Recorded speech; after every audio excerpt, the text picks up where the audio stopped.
fragment of wood from the penthouse, and it contained traces of cattle blood and heavy traces of steroids.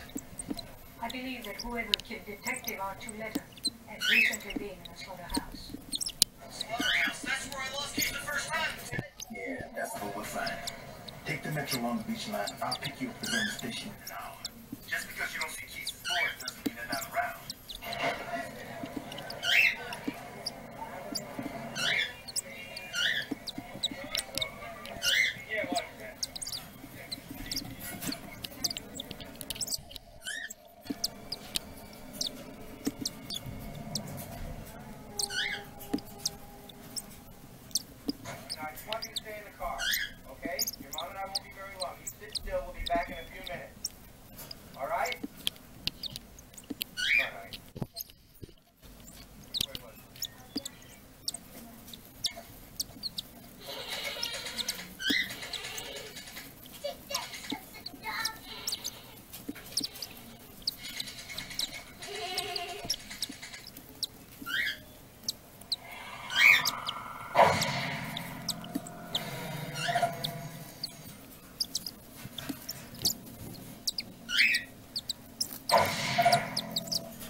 Want some candy?